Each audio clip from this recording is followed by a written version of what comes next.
The views and opinions expressed on this program do not reflect the company, owners, management, staff, clients, or partners.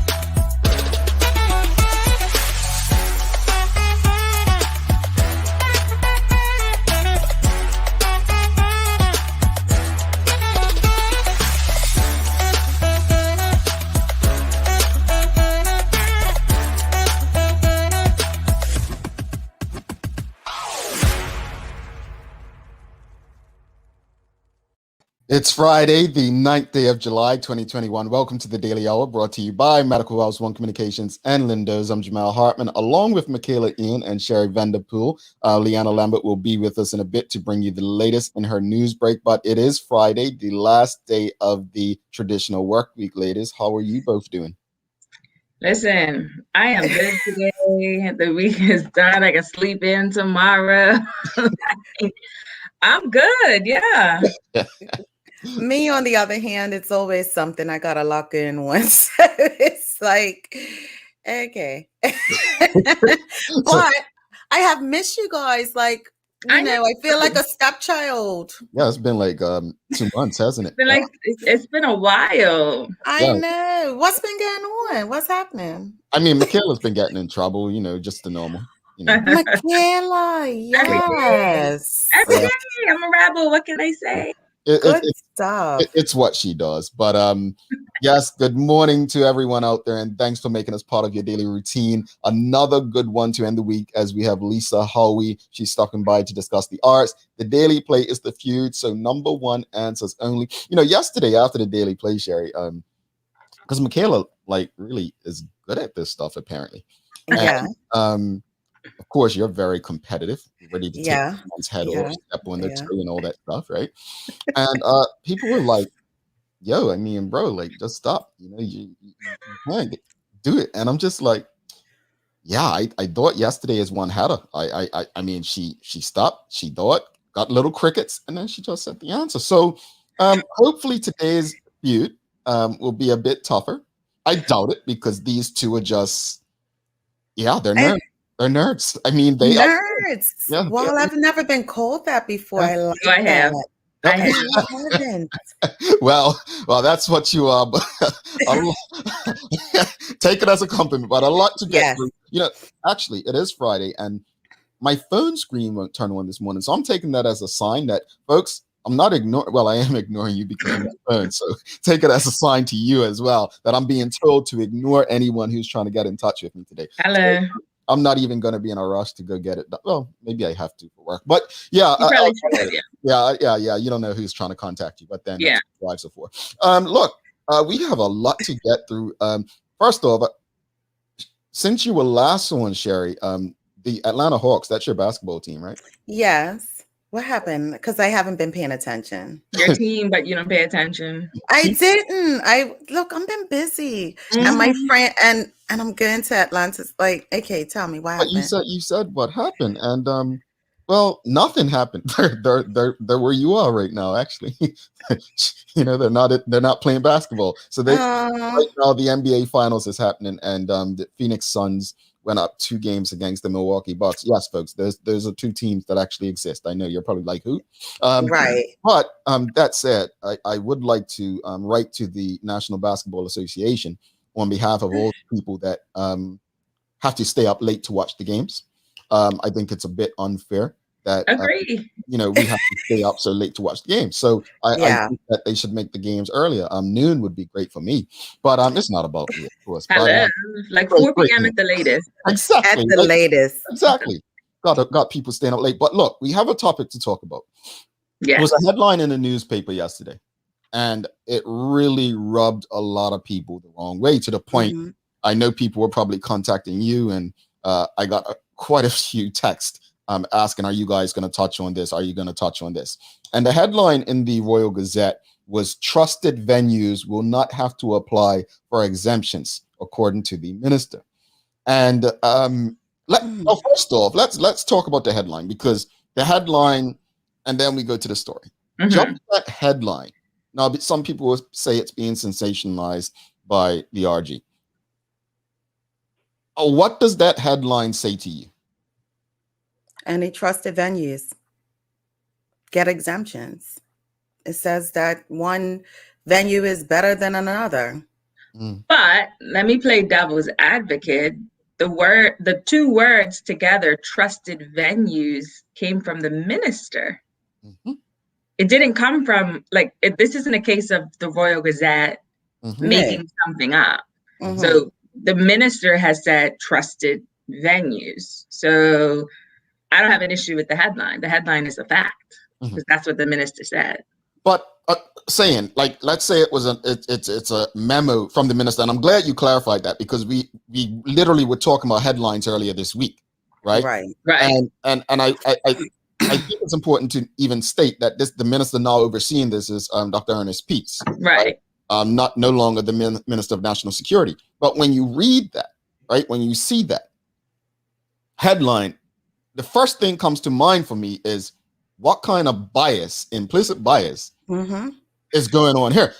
Okay, who and what is a trusted? Venue? And then it comes across with, before I read it, after I read it, obviously it confirmed what I thought, but it sounds like it's for special elites. Yeah, and that's the thing about it. I don't think the words together, trusted venue, work. I think that if I step back and not, think about what I would think right off the bat, I'm like, okay, trusted venues. So are these venues that have been exemplary over the last 15 months? Are these venues that, haven't had any issues? They've followed the rules all the way? Are these the kind of venues that, their tables are spaced apart? They don't ever have more than they're supposed to have? Because there's been a lot of venues that have had a lot of issues. So if I step back, that's what I think. But I mean, it's perception's reality, right? Right. And there are certain establishments that are on this trusted venue list that have, I'm sure they've lost money, but they've made a lot more money than a lot of other establishments. I mean, and doesn't that whole realm, do we have, they've only had some COVID exposures, 5 of them instead of 2, or what is the whole outline for it? Well, let me read a bit of the article from the RG. It says the approval of trusted venues, in quotes, will make a huge difference in clearing exemptions for large gatherings this summer, the Senate heard yesterday. Locations that qualify for the designation will be able to host events at 50% capacity without having to apply for exemptions, according to the minister, Ernest Peets, Minister of Youth, Culture and Sport. We go on to say responsibility for exemptions, because this was key, as I mentioned, switched from Dr. Peets to from the Ministry of National Security. Now, I don't know if I missed it in this article or if I read past it, but I do agree where he says a one-size-fits-all approach does not necessarily work. I completely agree with that, because it's like equality. We can't treat everyone equal. Everyone has different skills. We have to be treated fairly.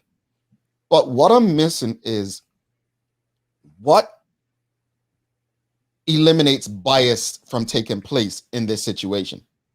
What eliminates that? Elizabeth Varel says, how can a venue be trusted? Wouldn't it be dependent on the people at the venue following protocols? Well, see, my thing is, and I know there have been venues that have gotten in a lot of trouble because they're not following the rules and regulations. So like a Hamilton Princess, a Rosewood Bermuda, the Lauren, those sort of venues generally, well, they're hotels, generally have high-end clientele. And so it's in their best interest to follow every single thing in the regulations and protocols, because they don't want to be shut down and have their very expensive clients, you know, or those who spend a lot of money when they're here not come, you know? So like, for instance, How Much a Princess, they have happy hour for Marina nights every Friday. So like last summer, they didn't have that. I'm sure they are anxious to get that started, to try to salvage something, because I mean, we're in July already. That would have been running for 2 months by now. So I think it does have to do with the people, but at the same time, it also has to do with the venue being very strict. And even if they don't agree with the protocols, like at How Much Princess, there's signs up that says you've got to walk around wearing your mask. That irritates me because I'm outside, I'm fully immunized. Why must I wear a mask? But that's their policy, because that's, you know, what government has told them. So I get it in terms of people need to be responsible, the people have to be trusted. But the venue also has to ensure that they are following every single thing that government is telling them to do. And I guess that's what makes it a trusted venue. Maybe there are other places who are just lax about it, you know?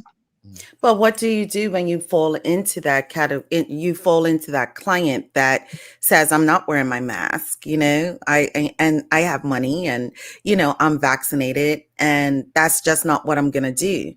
How does the trusted venue ensure that the trusted people follow the, you know, because in my other jobs, I'm interacting with tourists all the time, and the first thing they say is, "Can I take this mask off? I'm vaccinated."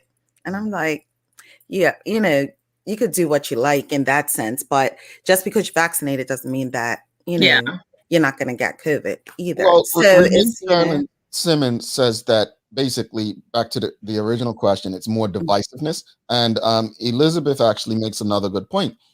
That's the problem. Why are we assuming venues that do not have high-end I wasn't assuming protocols? Because they are, but the patrons may not be. What I want to add to Michaela's point, though, I think what we can look at is venues have different kinds of security, right? And depending on who's, you know, keeping the places secure, there may be patrons that, you know, abide and don't abide. That said, I just don't see how this, I mean, it's not just optics to me. It's not just optics, because it is, I'm going to throw politics in here. If something like this were done under another political party, I think it would be another stroke to say this is discriminatory. This is a bad practice. This should not be happening. And I think this is like, you know what, we have the Honorable Premier on next Friday. I just feel like it's another, they're out UBPing the UBP, and when they do these kinds of things. Yeah, because it becomes very black and white. And I just want to clarify, I'm not remotely saying that venues who have high-end clients, I'm not assuming that they follow the rules. I'm not saying that. I'm saying based on my experience attending these venues regularly over the past year since they've been reopened. That's been my experience. When I go there, it's very strict. The protocols are very much followed. I'm not saying that other places don't follow the rules. I'm not saying that at all. But at the same point, to your point, Jamal, it does get divisive. It does get black and white, because, for instance, the Southampton Rangers. Listen, that's what I was thinking. I mean, they've had a lot of issues. They've had a lot of issues where people weren't following the rules. They've been shut down because management was not enforcing the rules, if my memory is serving me correctly. Well, so is it a case of management or patrons or both, right?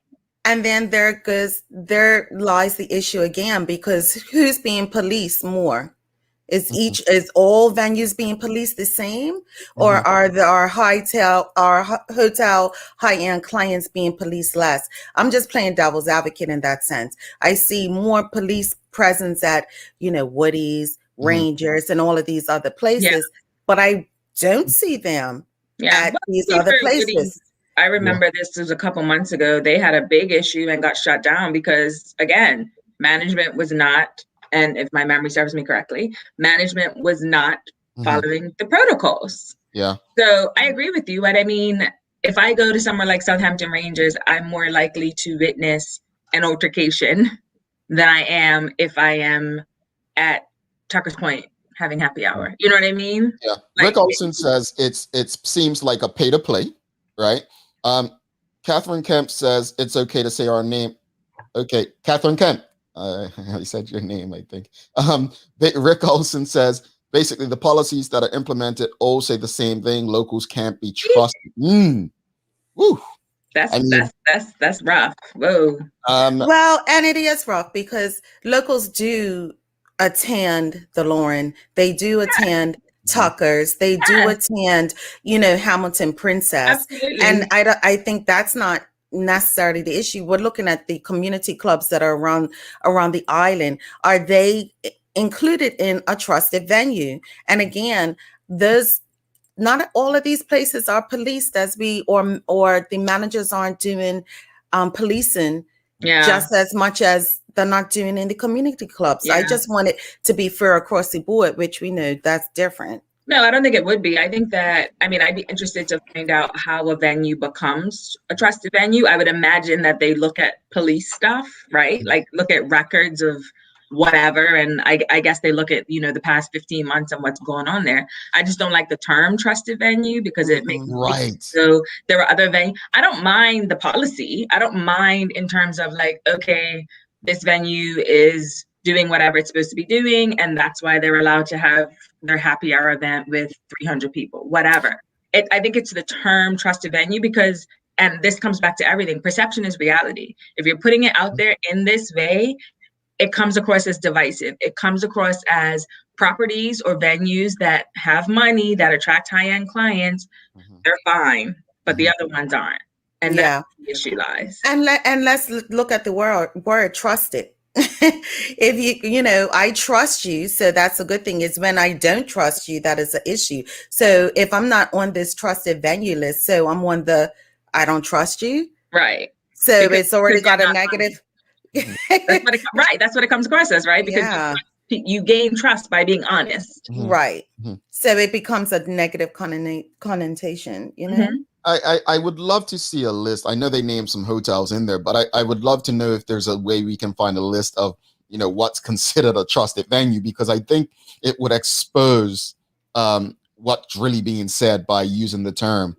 Michelle Smith actually says, maybe call it verified venue. That's right. Safer. I wouldn't mind that. Like in Anguilla, they have a program where there's taxis, hotels, excursion companies, etc., and they're all called certified COVID partners. That's better. You know what I mean? Yeah. It's telling me as a traveler that, okay, everyone here is vaccinated or whatever. I can't remember all the regulations and stipulations, but certified venue, verified venue. Like those are terms that don't have any emotion behind it. Yeah, accredited. Using the word trusted or accredited, whatever it is, but like trusted makes it seem as though the other ones, like you said, Sherry, just aren't cheated. They cheated on me. Let's go to the comments. Charles H. Jeffers II says, I believe any venue can apply to become a trusted venue, but they will have to submit their mitigation plans for different types of events. But I think, Charles, we're on the issue of trusted. I think that's the biggest issue here. Again, Bermuda, in a Bermuda context, if another political party, not the PLP, would have used this term, let's be honest, the parade would have been set up for tomorrow. We know. That's always my thing. When the PLP does things that the OBA would have done, and I think this is what Catherine Kemp meant when she said you can say our name. I think that if the OBA were doing these things that the PLP are doing, it would be a huge issue in Bermuda. And so that's why we have to hold it accountable. Trusted venues is not a good to that point, Catherine, I say UBP because the OBA had 4.5 years in power. No disrespect and no push aside, but the UBP had 30, and that's why I focus on the PLP, UBP and the UBP, because time-wise, the OBA kind of just weren't there long enough to kind of make that comparison. Michael Daniels says, I guess OBA, UBP, unless you want to say they're one and the same. Says that evaluation isn't starting from now. Look, bottom line, is the only issue the term trusted venues? Yeah, that's my issue with it. I am fine with various hotels, restaurants, whatever, venues, having events where it's half capacity and not having to apply, because having to apply takes 10 to 15 days or whatever it is. It's a pain in the bleep, right? Like nobody wants to do it. So if you have a program where people or venues can be certified, verified, whatever it is, then why not? But let's take the emotion out of it, because the opposite of trust is someone who's honest. And, so it doesn't really fit well with me, the term trusted venues. And I just want to know who's policing it, at the end of the day, because you can get on the verified, trusted, accredited, whatever list. Okay, so you hold your venues, or your whatever's, but who's going to police it to ensure that it continues to be trusted? Yeah. You know what I mean? That's the other part. Well, definitely a topic of conversation. I tell you, with politics and the Bermuda government, we will never, ever run out of things to discuss. That note, we have to send it over to Leanna for today's news break. We'll be back with Lisa Howie after this. Over to you, Lee.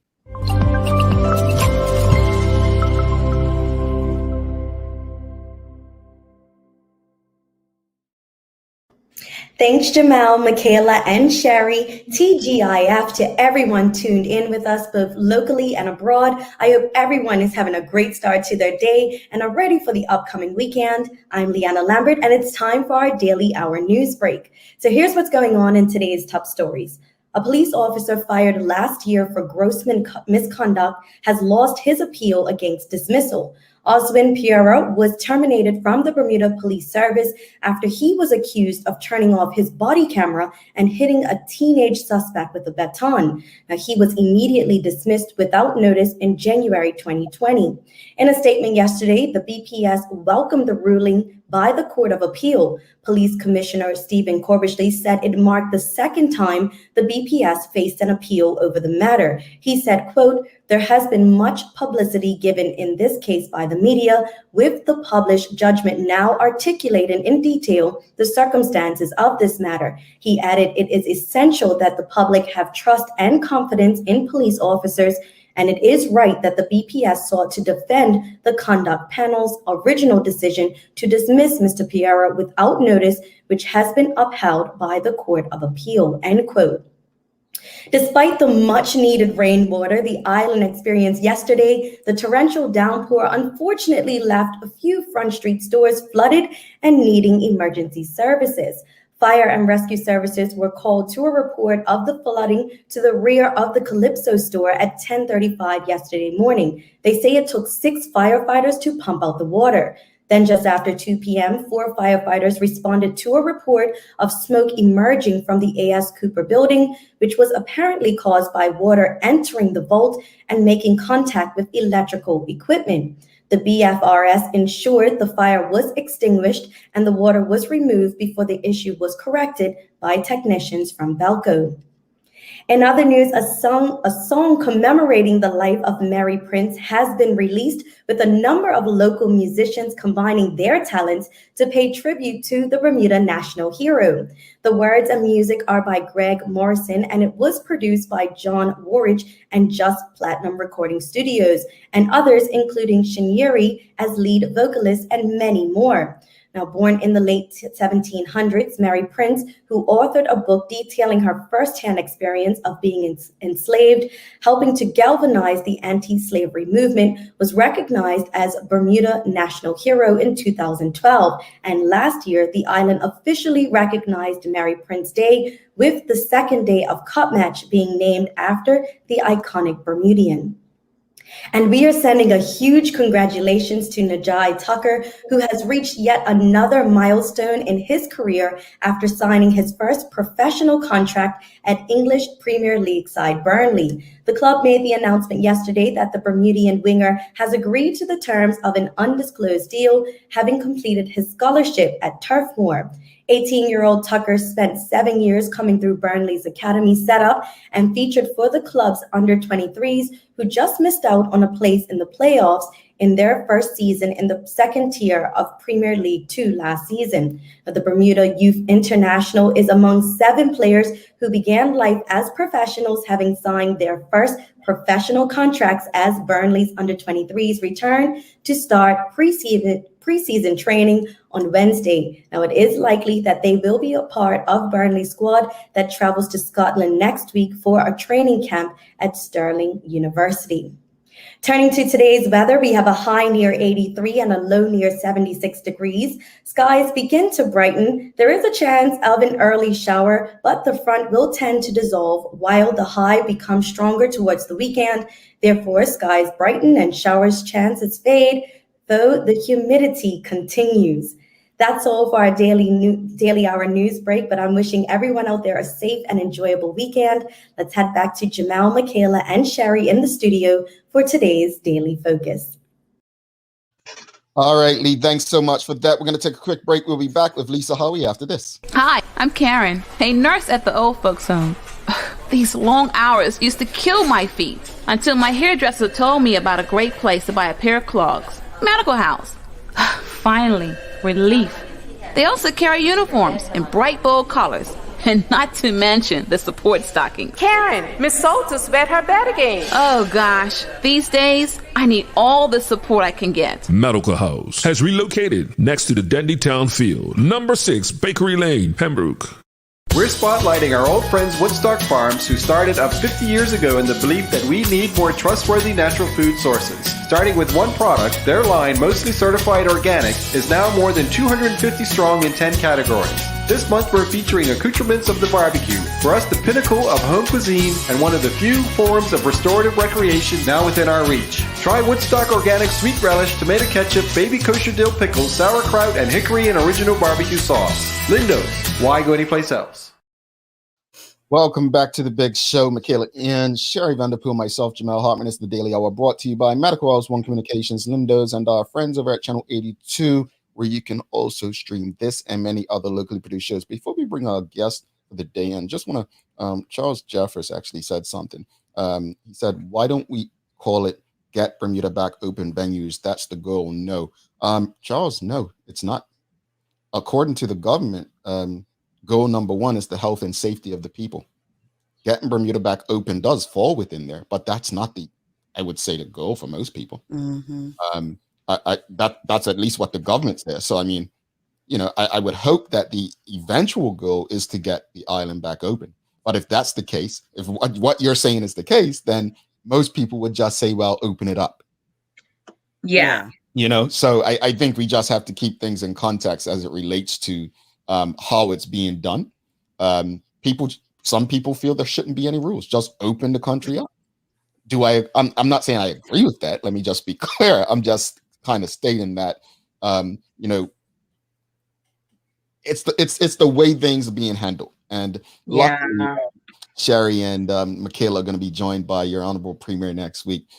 So they'll have a conversation with him about that. But without further ado, let's bring in our guest for the day, Lisa Howie. Welcome to the show. Good morning. Hey, good morning, everybody. Enjoying the conversation. Yeah, aren't they so rude? They are. Well, it's tricky. I get you. I mean, no, I think you guys are really on the right track in terms of like the language choice is so important. Absolutely. But I also think we're in a really fortunate place in the world to have this as an issue. We've really come a long way, and I just look at the other places around the world that are really suffering, and I'm very proud of us, and I'm also very worried for the world, but I'm really excited for our future too. Absolutely. So, you know what? I love that. I love that. Not often people come in and they touch on our subject. Like some people are like, no, I'm not doing that. That's too political. But no, definitely appreciate your perspective. And I think, we have to keep things in context. Bermuda is in a much better place than many other regions. So our island sisters are suffering, right? I mean, look at Haiti. What the heck? Yeah. I don't want to detract from the conversation, but the Atlantic area that I've been focused on for the last, 6 months for my work, I look at what we're able to accomplish and how we're really open still, Yeah. and other places, particularly our islands, are really suffering. So Yeah. I don't know. Just want to say, keep on Bermuda, and be smart about our language choices. And Yeah. like you Indeed. said, Michaela, follow protocols, right? Establish and follow through, and let's just be safe, everybody. Yeah. Indeed. Indeed. Yeah. So But good look, morning, and thank you for having me. no, thank you for coming, and thanks for actually listening and being tuned into the convo prior to you coming on. But just for those who don't know, tell us a bit about your background before we get into the conversation. Well, I'm Bermudian Canadian. A lot of people just hear my voice and see me and say, I don't know, she's from away. I sound like I'm from away. Yeah, so born and raised in Canada, but my career has been in Bermuda since, I don't know, serving cocktails at Switzerland with Lana Young. And my career choices have been interesting. I went from being a teacher, and for those of you listening, I was a teacher at Bermuda High School, and it started at Work Sec. Oh my gosh. The last 3 years of Life of Work Secondary, I was there for everyone who knows what that was like, holy moly. And then went to the Barclay Institute for a couple of years, and then Bermuda High School. Ultimately, 12 years as an educator, teaching literature and using the artwork behind me. Like, my classroom would just be completely filled with art. I would use artwork to segue into the language study and the literature analysis. And then decided to go into museum education. I went to Bermuda National Gallery, museum educator, and ultimately executive director. I was there for 10 years. And then I've just started another direction, which is to start Black Pony Gallery. Mhm. I'm also board director with the Centennial Bermuda Foundation, which I'm very proud of, and also working for the National Museum to loft their education strategy. Director of Learning and Engagement is my title there. So My kind of goodness. juggling some balls. I'm- At the moment, it's been a little bit busy. And one of the things that was really important to me to launch Black Pony Gallery was to fill a gap, was Mhm. to Well, we'll ask you all about that. Don't want you to answer everything in one oh page. no, honestly, you get me started, I just keep going. So just But thank your you. resume, I was told coming out of college, keep your resume to one page, but that's impossible these days with so Yeah. many people doing so many things. So it's really fascinating. I think I first met you. You were at the gallery at City Hall Mhm. many years ago, and so that's where I knew you. But I had no idea. Like, we had Trevor Lindsay on this week. I had no idea he was reporting back when the trials were going on in the late 70s. Now I'm learning that you started in the classroom. So I would have never known that. I just thought you were, an art person and focused on the gallery. This is important. This is important for a conversation. Thank you. Yeah. And my actual first teaching job was, I was in Africa. I was started off in the Gambia. I was a volunteer teacher. Oh, And prior to that, I was working with Linda Parker, who was at the Whitney. And they're just like the Mm. juxtapositions of lifestyles and interest in education. And then I came back to work sec thinking, as a utopian teacher, everyone goes into teaching, mhm. really all think they're going to change the world. And I got to work sec, and these kids were like, "Who's this white lady?" And I honestly, like, it was such a challenge because being biracial, but not necessarily appearing biracial, can have its kind of upticks and downticks. And I tell you what, those kids taught me so much about myself. So I've had some really interesting experiences. I would encourage everyone who's listening, if you are on the track of and have an opportunity to be a teacher, it's one of the best learning experiences you can ever do. That's Nice. fantastic. Great. So you've told us all about your background. Yeah, Can, sorry. can you, no, I love it. It's fascinating. Can you tell us why your work is important in our community? Well, the creative impetus, right? It's in all of us, and we find our expressions in various ways. And I feel that the visual artists are often having a very big challenge in trying to find that space to develop their talents, to showcase their talents, and to make those talents known to the rest of our community and to our world. Um, if we don't have our creatives, I think we're really losing touch with our humanity. And what creatives are able to do, visual artists in particular, is to address our context and address our landscapes and our places and ways, and then deliver on them in interpretations that I think raise questions, um, trigger new conversations, and allow for a discourse that might not be necessarily on the front page of the newspaper, um, but do allow for new pathways of conversation and social progress to happen. So what are we going to do for our visual artists when we have fewer commercial gallery spaces, we have fewer opportunities for artists to actually as I said, to learn and to grow, and we need to make sure that we continue to cultivate that. Mhm. So, why is it important? I think it's a life force, and that if we don't continue to energize it, get underneath it, loft it, collect it, support it, nurture it, I think we're really losing touch with the bigger picture of our reality. And economy is, yes, of course, it's the heart pulse of a society and the progressive world. But if we don't have our creatives and our culture, I think we're losing touch. So I think it's imperative. Mm-hmm. And that what's challenging is that as I work in the philanthropy area as well, we have to also make sure are servicing the most important human issues, right? Feeding services, making sure we actually are housing our people, taking care of our children, Mm-hmm. making sure we have accessible health care. Many of you know my husband's a doctor. I'm hearing this daily. Like, we need to do more for healthcare too. And Mm-hmm. yet Right. at the same time, I don't want it to become an either or option. I just feel there needs to be a sort of a general appreciation and love for a love for the creative industry, and making sure that we continue to push that forward, that we support our children as they express themselves through the arts, and that as adults that they're given places and spaces to develop them, whether it's a hobby or a craft or an industry. um, and that, we can also be separating ourselves from some other places around the world. We're this micro dot on the planet, and we Right. have so much to offer the world. I think our tourism industry, and I'm so delighted to see Charles here, I know he's behind the scenes, is that, we've got this great opportunity to front Bermuda as a place of diverse culture, and that we have an active contemporary art movement. Black Pony Gallery is a great example of an active contemporary art movement. It may be quite quiet, it's not on the street necessarily, it's a virtual Mm-hmm. gallery, um, but to present these artists on the global stage, Right. it's real. Yeah. It's Awesome. So can you tell us what the World Atlantic Art Fair is? The Atlantic World Art Fair. It comes out of my vision for what Black Pony Gallery is doing, which is to represent artists from the Azores. My goal is to also represent artists in Trinidad, and really kind of take on this Atlantic corridor as a space of creative industry. Mm-hmm. One of the things that's been challenging to my work, particularly when I was at Bermuda National Gallery, was to try to position Bermuda in the context of the Caribbean. All these terrific educators, academics, curators are creating exhibitions that are, all with this word Caribbean. And because of the geography, we simply get obliqued out of that conversation because Mm-hmm. they're not really sure how to place us. Well, you're not in the Caribbean.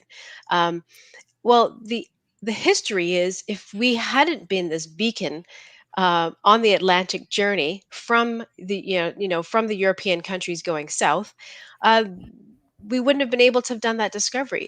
It's actually, first and second generation Bermudians who've actually, you know um, populated Bahamas and some of the islands.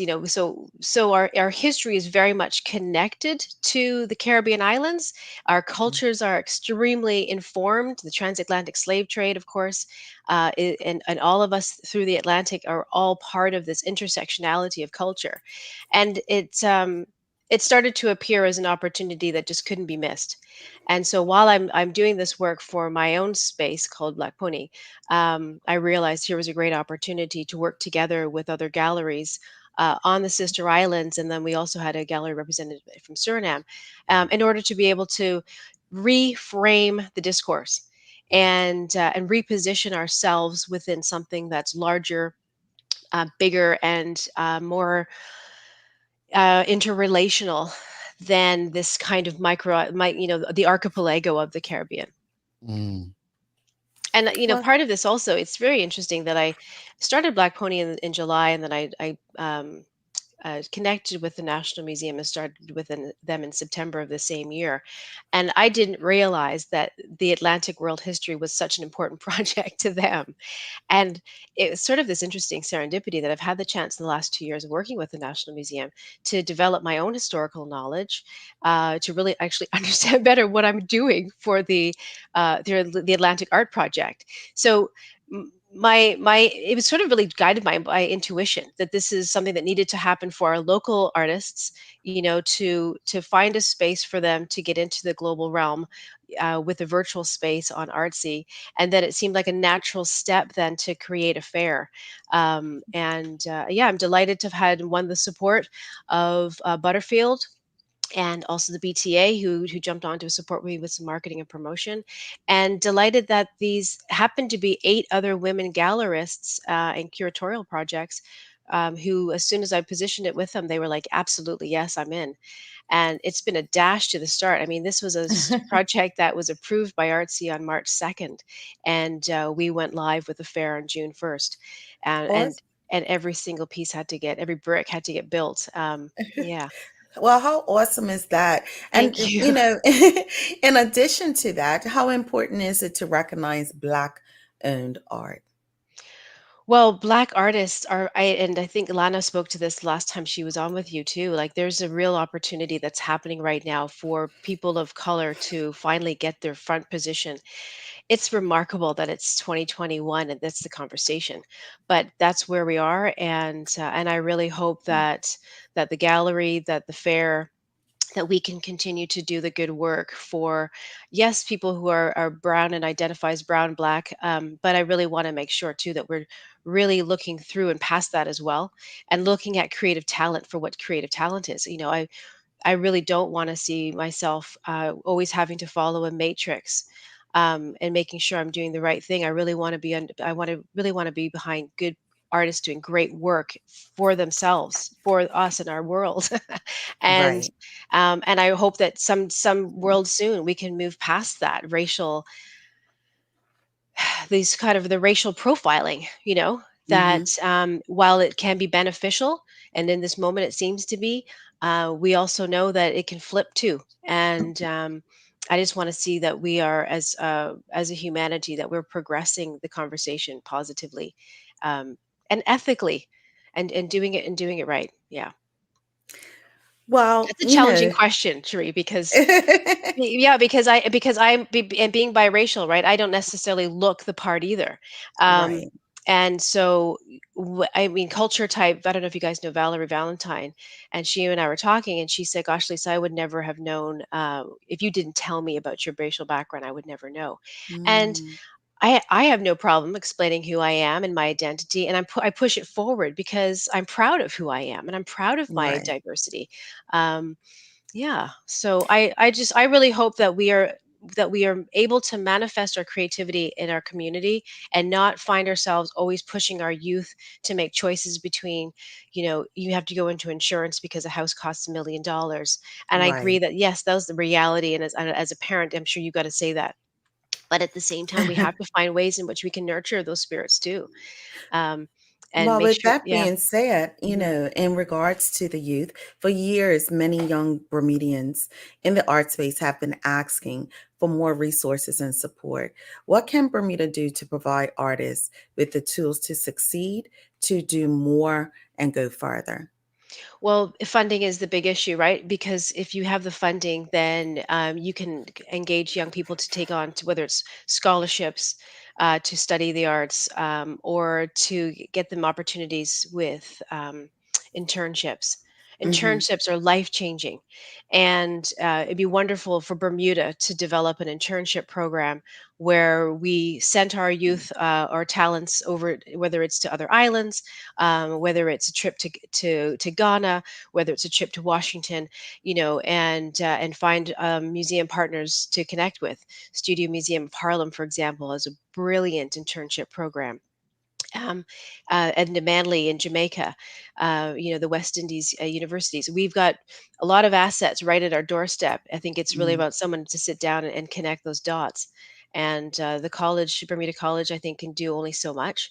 But I do think a lot of it is around what are the financial resources that we can make available for people to particular go off to study.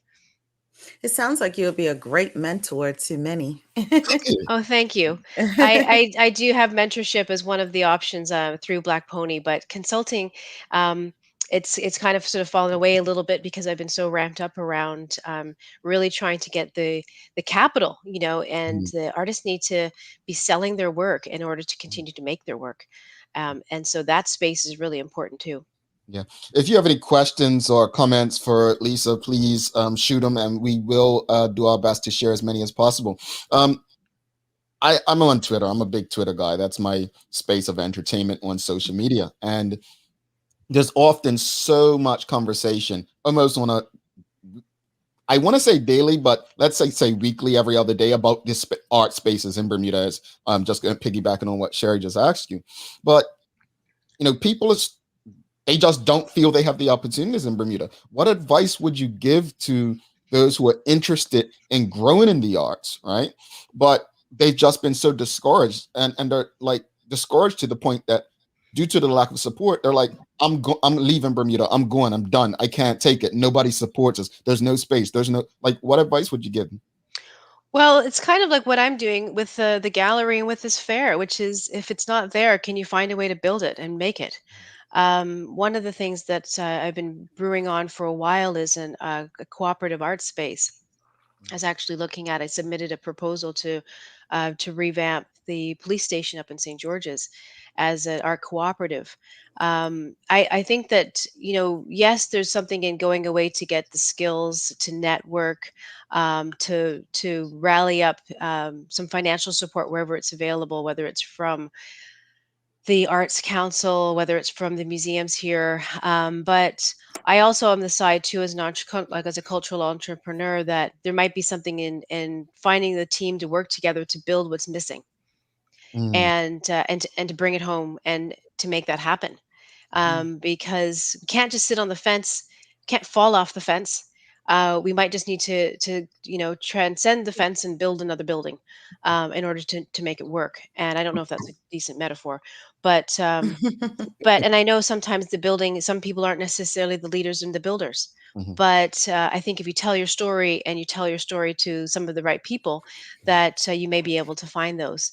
And collaboration is key. I'm a real proponent of collaboration. I always have mhm, been. I know it takes time, and I know that particularly even doing this Atlanta World Art Fair.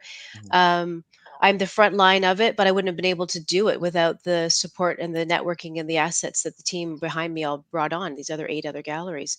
Yeah. So I think there's a working together piece that's necessary too, that maybe it's really sort of finding those places to have those conversations in order to, before just bailing, Mhm, to see if there might be some other opportunity for encouragement. mhm. Yeah. All right, let's go to the audience. We're running out of time, but I definitely want to get some of their questions and comments in.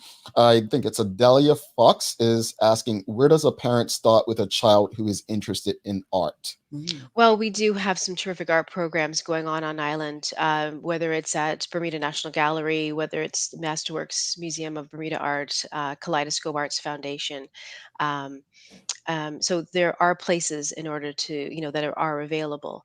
Um, Sometimes they are free, sometimes there is a fee, and I think it's a conversation with them. If you don't have the finances but you have the passion, your child is really super keen, I think it's to, again, ask what might be available to help you get them into that program. The Centennial Bermuda Foundation helps to underwrite some of these programs in order for them to have the widest scope and availability for people who can't necessarily afford it. Alrighty. We have another comment here. Michelle White, with mentorship being mentioned, do any of Bermuda's galleries have formal mentorship programs? I think it would be as rewarding for overseas students to learn about Bermuda's links to all islands. I agree. I think it's a great opportunity. Well, I'm no longer in that space, but I think it's a positional conversation to have with Peter Lapsley, who's now the executive director of Bermuda National Gallery. I think they're the obvious ones to kind of to lead that ship. Risa Hunter's just taken over from Tom Butterfield at Masterworks, and I think Risa's got some very forward-thinking ideas as well. And I think she's another person to speak to. So I think that there's an interest, and again, it sort of keeps coming back to who wants to get underneath it and own it and loft it. And perhaps there's a different avenue. Perhaps the BTA will be interested in wanting to create something that will help to position Bermuda within this creative space. Yeah. All right. I'd love to have the topic of like, can we get the corporate sector to be a part of our nonprofit sector to the minimum of like 1% of their earnings? Can we get some kind of like rule put in place that while you're here making your billions, that you need to do something for our country in a policyed way? I'll get political any second on this. I mean, this is so imperative. No, It's I crazy. When I see in the definitely. headlines, I'm like, so and so is just gross, watch and watch. I'm like, just give us 1%. What did we have? We had a gentleman from the IB sector on the show earlier this year saying $500 billion flow into the industry in Bermuda. Woo! Cameron Mitchell Jones says there are a few choices for purchasing art supplies on the island. Consideration of lowering the 25% customs duty, mentorship, and spaces are also important. Any thoughts on that? Well, I would love to see a 0% import on all art supplies. I'd like to see us be able to bring in artwork. I mean, the reason why the Atlantic World Art Fair didn't take place in town is that for me to actually bring the work in, house it, store it, safeguard it, I mean, the costs are exorbitant. And if we have a 10 or 15% import tax on artwork, it's a real deterrent for collecting. And I don't want to see that. I'd love to see us have let's put taxation to something that's very generative, like the corporate sector. I hope I'm not going to lose fans here. Oh my gosh! But we have to wrap but up. So I just want to get through one more question. Sorry to cut you off, but we are do have time limits. Samcat Place is asking, what about collaboration with the public school system? Oh, absolutely. I think that again. I think the difference is to remember what I'm doing versus what I have done. And so I was very much a proponent of collaborating with public schools when an executive director of a local museum. Those opportunities still exist and I hope are encouraged by the leaders of those spaces. Black Pony Gallery, unfortunately, it's me. I don't have a team behind me. I don't even have a physical location. I'm not actually in that position to be able to do that, but I do agree with you. I think it's an important opportunity, and I think what would be wonderful for the art organizations on island is to go to those schools. I've always wanted to have an art truck. And you've seen some of the Butterfield Vallis trucks drive around that have artwork on them. I would love it if that parked at a school, you open it up, and inside is an exhibition. Inside is a place to make. I also I spoke about this with Dr. Brown years ago. Was can we take an old bus and make it a traveling art vehicle? He loved the idea, and I could just picture myself bouncing around. Next thing you know, it's going to be me driving this bus. But but I think we also need to move away from always asking people to come to us. I think we need to deliver on taking it to the people.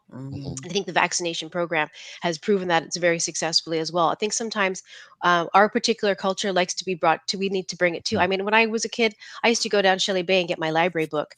Man, that was one of my best moments. And so I think we need to meet people where they're at sometimes. And so whether or not it's taking art to schools for sure and taking art to public spaces like parks, I think it's a great idea.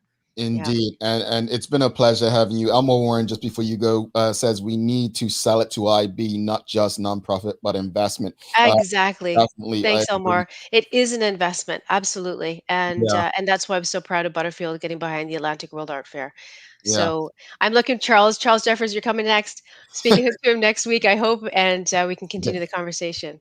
Get behind the Daily Hour on that one. But Lisa, I just want to give one last thing, you guys. A beautiful space that is public and available is the Hamilton Princess Art Collection.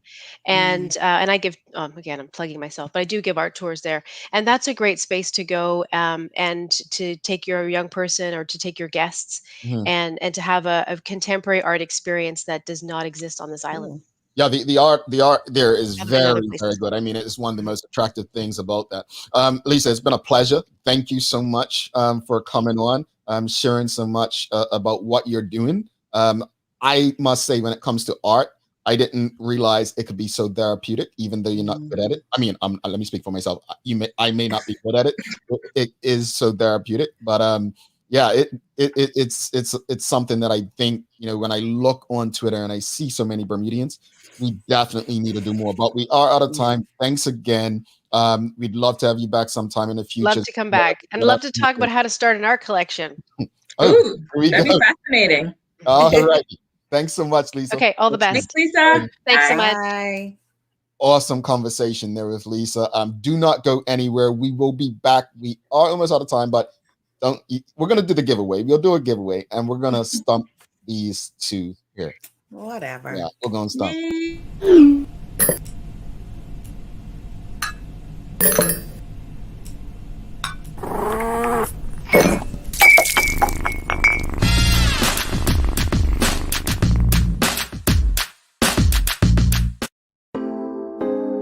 Same smooth sounds, different name. BCG Radio. Tune in every Tuesday through Sunday at 7 p.m. Bermuda time as we bring you the love, romance, sexiness with nighttime jams. Only on your station for conversations and entertainment. BCG Radio. Download the app, available for Android and Apple devices. Oh, yes. If you haven't already, download the app, BCG Radio. Don't forget, Juggling Jason is returning to the station 12 to 3 on Mondays and Fridays, I believe, next week. So don't want to miss that. What are you guys' thoughts on today's conversation? Oh, lovely. I mean, Lisa was awesome. Definitely makes me want to pull out my colored pencils and try to do a little something, start a little Sherry Berry bar collection. Can you see it? Yeah. So, and just so you know, I will be a trusted artist. I see what you did there. Girls, what you got? What I got? Can I do a little plug? Yes, you can. I can do a little plug. All right. Make sure that you check out the business section in Royal Present. You will see my beautiful face talking about my business, which is all about helping you improve your own camera presence. So go check me out. I promise it's good. Yeah, I'm gonna be. It's art. I know it is, right? And she's a verified, accredited, and a trusted camera person. Okay. Well, look, Got your life. I'm gonna hit up for some tips as well, because Kales is very honest and she's just downright rude. No, but she's honest. She's a good friend. She'd be like, before we come on there, yeah, bro, you need some chapstick. Like, you know what I'm saying? Like, she says to me what my wife be like, you're not wearing that on there. Like, so. Trust me, folks. It's being on camera. It's not as easy as she and Sherry make it look. Well, I haven't gotten any feedback just yet, so I'm just like sitting over here in the cut, just like Michaela. Just playing it down, folks. So look, let's go to the daily play. It's time to stump them. All right. Do you like that? We're ready. No, yeah. The Daily Play brought to you by Heineken 0.0. Great taste, no alcohol. All right, it's the feud. And don't forget, we'll be doing the giveaway after this. So here we go. First one, number one answer. Michaela looks like she's ready to jump. Look at her, like leap. She's ready to fight. I am. Here we go. Name something a young child takes with them when he runs away from home. Blanket. That's number 4. Stuffed animal. That is number 1. Teddy bear toy. Hey, look. Hey, Sherry, hold on. She's probably experienced it, so she knows. The boy probably said, stop and run. All right. Here's the second one. The second one. Name a reason a woman might make fun of a man's underwear. Holes. Tighty-whities. Holes is number 2. Dirty. Dirty is number 5. Tighty-whities? Nope. Well, that's number 3. Sorry. A fun. The print? Yes, she got it. Wow. Print. Design and color. I'm like. I'm killing you today, Sherry. You are, but that's all right. Okay. Let's go. Final one. This is easy. I honestly did not shuffle them, so this is very easy. Name a country older than the United States. Britain. Well, no.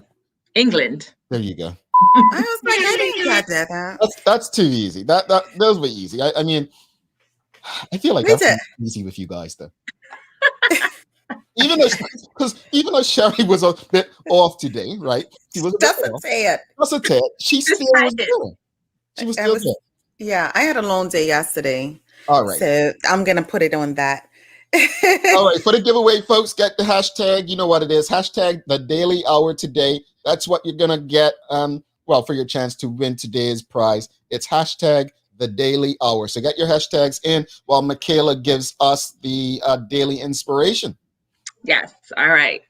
No matter what you're going through, there's light at the end of the tunnel. Say that Sarah again, needed Michaela. that today, right? Girl, do you see how I felt that? You know, it's for you, baby. The light. I see the ring light. And my good vibe Friday today, I know Jamal didn't ask me, but I'm just going to say, just enjoy your weekend. Enjoy things to the fullest. We've had a lot of things that are going on that have not been just the best. And just take time for yourself. That's self-care. You know, whatever it may be, it's laying in your bed. It is whatever. It's your phone going black, you know? It's like... Yeah. I love her, but boy, she's got some shade. Shade. Hey. Yes. Just, you know, take care of yourself. Let that be your good vibe Friday. Take care of yourself. So important. And honestly, jokes aside, self-care, folks. Some of us really need to do better at it. Yeah. I speak for myself in that respect. Stop staying up late to watch basketball when you got to work with Hello. No, but seriously, and Sherry, safe travels when you go. Yes. And all the best in whatever it is you're gonna do. Yeah, I'm gonna lock in one. Please know that us, your friends, we have your back and we're supporting you. So let's get to the daily play. See who's gonna be the victorious one today on this Friday. Here we go. Come on, big money, no whammies. No whammies. Telling my age. We need a drum roll. What was that game called? Sorry. Michelle White. Congratulations, what was it? Michelle. I can't remember now, Jamal. Oh, no whammies, man. I remember. All right, we've got to go. Yeah. All right. We don't want to get in trouble. Thanks again to our partners, Medical House One Communications and Lindos, for ensuring that we're able to do this with you on a daily basis. If you haven't already, tell them what to do, folks. Follow and like us on Instagram and Twitter. Like, follow, share. And engage. Subscribe to YouTube channel, and more of you are doing it. As always, we appreciate you, we love you, and we thank you for making us part of your daily routine. If all goes well, we'll be back to do this again with you on Monday. So enjoy your weekend. She's Michaela Ian, she's Sherry Vanderpool. I'm Jamal Hartman. Make it a great day. Peace.